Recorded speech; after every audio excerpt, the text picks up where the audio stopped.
Bonjour, je vais vous présenter cet outil numérique créé à la suite de travaux en constellation et après avoir pris en compte les retours du précédent séminaire maths.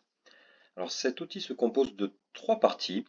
Une partie réservée aux moyennes sections, grandes sections, que vous voyez actuellement, qui est la partie la plus à gauche de la présentation. Sur la page du milieu, vous retrouverez les différentes représentations du nombre, de 1 à 10. Et enfin, sur la page de droite, vous aurez accès à l'outil adapté au TPS et au PS.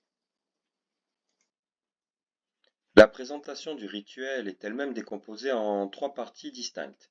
Vous avez d'abord le cadre à gauche qui matérialise les étiquettes des élèves. Chaque étiquette peut être déplacée dans la partie école ou maison selon que l'enfant soit absent ou pas. Et on peut bien évidemment déplacer la réglette verticale afin d'avoir plus de place. Si vous souhaitez ajouter des étiquettes, il suffit de passer en mode création ici et ensuite cliquez bouton droit sur un objet pour le copier, le coller n'importe où ailleurs sur la présentation. Votre étiquette apparaît. Il n'y a plus qu'à passer ensuite en mode texte ici et cliquer sur le prénom afin de le modifier.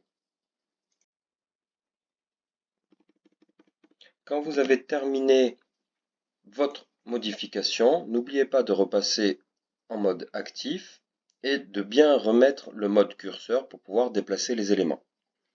À droite de ce tableau, vous avez les différentes représentations du nombre que vous pouvez déplacer afin de travailler le comptage. Admettons que vous souhaitiez avoir 3 élèves. Vous pouvez matérialiser de cette manière-là les étiquettes dans la partie des absents, mais aussi dans la partie des présents à votre convenance.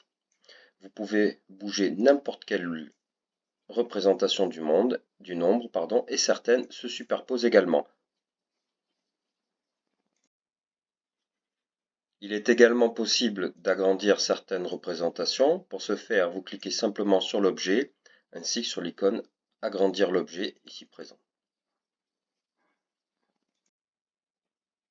Sur cette partie gauche, vous trouverez également les réglettes Cuisenaire que vous pouvez utiliser à l'infini pour ainsi matérialiser la notion de quantité en les déplaçant à votre gré à gauche des étiquettes des élèves. Donc là, par exemple, vous pouvez empiler 3 réglettes de 1 pour montrer à l'élève qu'il y a une représentation de la réglette de 3.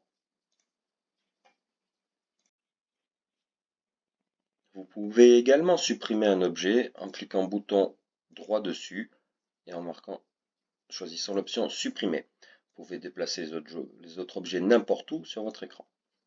Vous pouvez également utiliser une unité sous la forme d'un point, ici présent, afin de pouvoir travailler sur l'abstraction et la matérialisation des outils.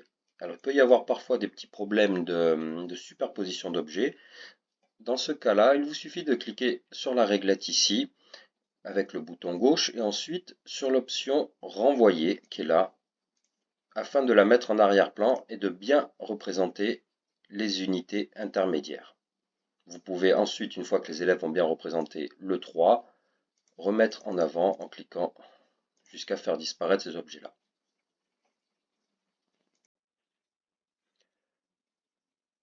Dans la partie basse, vous retrouverez les réglettes Cuisenaire à l'horizontale avec lesquelles vous pouvez travailler sur la frise numérique, ainsi la décomposition du 4 que vous pouvez agrandir en cas de besoin. Ces réglettes se superposent, mais vous pouvez renvoyer comme j'ai fait tout à l'heure en cas de besoin. Alors nous allons maintenant nous déplacer dans la partie réservée plus spécifiquement aux moyennes sections et aux grandes sections. Comme vous pouvez le constater, toutes les désignations ont été placées, mais vous pouvez en supprimer certaines en cliquant sur le bouton droit de l'objet, puis supprimer, afin de vous focaliser sur les représentations que vous souhaitez utiliser dans le cadre de vos progressions. Vous pourrez plus tard aller chercher les objets dont vous avez besoin dans la partie où il y a les différentes représentations du nombre, en cliquant sur le bouton droit de l'objet que vous voulez recopier, par exemple celui-ci, en cliquant sur copier, en revenant dans le premier tableau et en cliquant sur coller à n'importe quel endroit. Vous voyez, la désignation apparaît ici. Là encore, un clic bouton gauche vous suffira pour accéder au menu de l'agrandissement. Vous pouvez ainsi manipuler à votre guise réglettes et tous les outils qui vont vous permettre de travailler la construction du nombre avec les élèves afin de montrer les différentes représentations. Sachez enfin qu'il est tout à fait possible également de rajouter d'autres images à partir de vos fichiers ou même à partir d'Internet. Pour ce faire, cela est très simple. Vous allez sur Internet, vous choisissez une image, cliquez bouton droit, copier l'image. Ensuite, cliquez bouton droit, coller l'image. Et après, votre document apparaît et vous pouvez l'utiliser pour agrémenter vos présentations ou en faire un véritable outil.